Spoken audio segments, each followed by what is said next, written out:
Hello friends, आपनो Gurukul channel में आपका स्वागत है। आज मैं फिर हाजिर हूँ आपके सामने एक नया टॉपिक लेकर। जो हमारा टॉपिक है वह है विधायिका, कार्यपालिका और न्यायपालिका। इन तीनों के बारे में आपको कुछ मैं बताऊंगी, जो इस प्रकार है।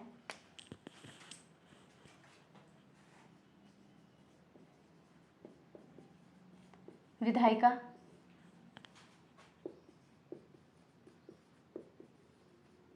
कार्यपालिका,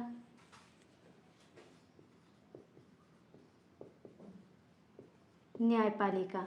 इन तीनों के पास क्या होती है? एक तरह से शक्ति होती है। इन तीनों के पास क्या होती है? शक्ति। विधायिका, कार्यपालिका और न्यायपालिका। जो विधायिका का जो शक्ति होती है,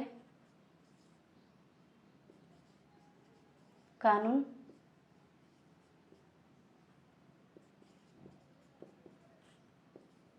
बनाने की शक्ति। एक तरह से ये क्या करती है? कानून बनाएगी। कार्यपालिका, कानून को लागू करने की शक्ति। इसके पास क्या है? कार्यपालिका पास कानून को लागू करेगी। न्यायपालिका के पास कानून या न्याय करने की शक्ति। इन तीनों के पास बराबर बराबर शक्ति होती है, लेकिन जो सबसे ज़्यादा शक्ति होती है वो होती है कार्यपालिका के पास। विधायिका जो केंद्र और राज्य में बटा हुआ है, केंद्र और राज्य में,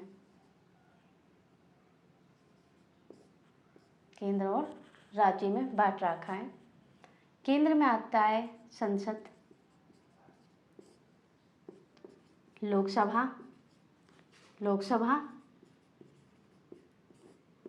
राज्यसभा और राष्ट्रपति।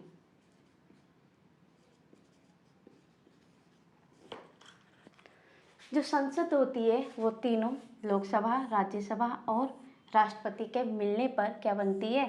संसद बनती है। एक संसद का निर्माण होता है। जो लोकसभा, संसद के दो अंग होते हैं, लोकसभा और राज्यसभा। राज्य के बारे में पढ़ते हैं। केंद्र के अंतर्गत ये सब चीज़ें आती है, संसद, लोकसभा, राज्यसभा और राष्ट्रपति। राज्य के अंतर्गत आता है विधानमंडल, विधानमंडल आता है, और इसमें आता है विधानसभा,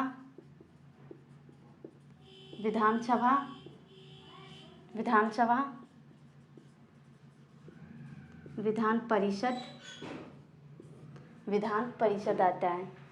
राज्य के अंतर्गत आता है, राज्य के अंतर्गत विधानमंडल, विधानसभा, विधान परिषद और राज्यपाल। राज्यपाल। ये भी तीनों, एक, दो और एक, तीन, तीनों के मिलने पर विधानमंडल का निर्माण होता है।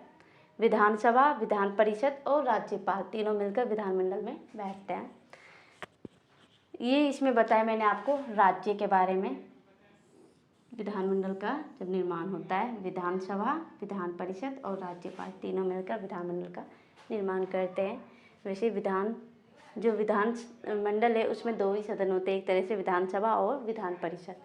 अब कार्यपालिका में पढ़ते हैं। ये कार्यपालिका भी दो में बटी हुई है, केंद्र और राज्य।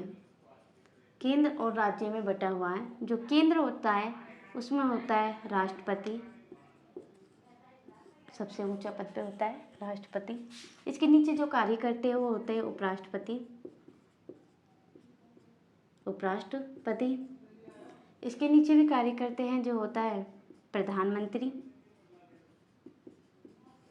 प्रधानमंत्री, और इससे नीचे होता है मंत्रिपरिषद, मंत्रिपरिषद कार्य करते हैं। जो केंद्र होता है, कार्यपालिका में दो बटा है, केंद्र और राज्य, जिसके अंतर्गत आता है राष्ट्रपति, उपराष्ट्रपति, प्रधानमंत्री और मंत्रिपरिषद। जो राष्ट्रपति होता है वैसे तो उसके पास सारी शक्तियाँ होती हैं, लेकिन वो करता कुछ नहीं है। मतलब जो भी कार्य सबसे ज़्यादा करना पड़ता है वो देश में उसको करना पड़ता है, प्रधानमंत्री को सबसे ज़्यादा कार्य करना पड़ता है, थोड़ा कम राष्ट्रपति को करना पड़ता है। राज्य के अंतर्गत आता है राज्यपाल। राज्य के अंतर्गत आता है राज्यपाल।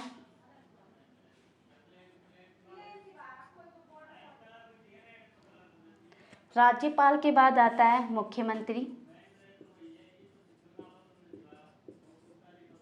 मुख्यमंत्री और मुख्यमंत्री के नीचे आते हैं मंत्रिपरिषद। मंत्रिपरिषद। राज्य के अंतर्गत कौन आता है? राज्यपाल। राज्यपाल होता है और इसके अंतर्गत आता है मुख्यमंत्री, इससे नीचे कार्य करते हैं, और इससे नीचे होता है मंत्रिपरिषद। ये अपन ने राज्य के अंतर्गत पढ़े। तो कार्यपालिका में केंद्र और राज्य के बारे में बताया मैंने आपको, जो राष्ट्रपति, उपराष्ट्रपति, प्रधानमंत्री और मंत्रिपरिषद जो केंद्र के अंतर्गत आते हैं। राज्य के अंतर्गत राज्यपाल, मुख्यमंत्री और मंत्रिपरिषद आते हैं। अब न्यायपालिका के बारे में बताती हूँ। न्यायपालिका में किस और क्या आता है? न्यायपालिका का कार्य ऐसे न्याय करने का कार्य होता है जो इन दोनों से थोड़ा अलग हटके होता है।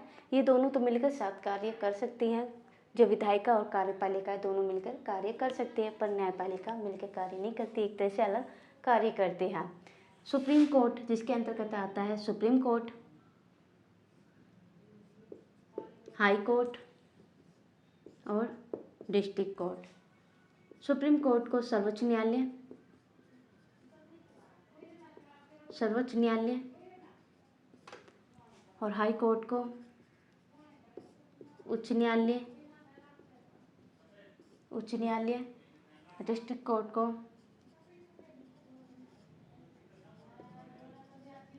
अधीनस्थ न्यायालय, अधीनस्थ न्यायालय। न्यायपालिका में सर्वोच्च न्यायालय, उच्च न्यायालय और अधीनस्थ न्यायालय आते हैं। अगर अधीनस्थ न्यायालय में हमने अपील करी हो, उसकी सुनवाई अगर सही से नहीं लग रही हो कि हमें सही से नहीं हुई है, तो उसकी अपील की मतलब अधीनस्थ न्यायालय से हम उच्च न्यायालय में अपील कर सकते हैं। अगर उच्च न्यायालय में भी लगा कि सुनवाई सही से नहीं हुई है तो हम सर्वोच्च न्यायालय में अपनी अपील डाल सकते हैं, अपील कर सकते हैं। तो सर्वोच्च न्यायालय एक सबसे बड़ा पद होता है, इसमें एक तरह से न्याय मिल जाता है। तो मैंने आपको बताया कार्यपालिका, विधायिका और न्यायपालिका की शक्तियों के बारे में, केंद्र और राज्यों के बारे में, वे मिलकर कैसे कार्य करते हैं इनके बारे में। अगर आपको ये वीडियो अच्छी लगी हो तो इसे लाइक करें, शेयर करें और इस चैनल को सब्सक्राइब करें।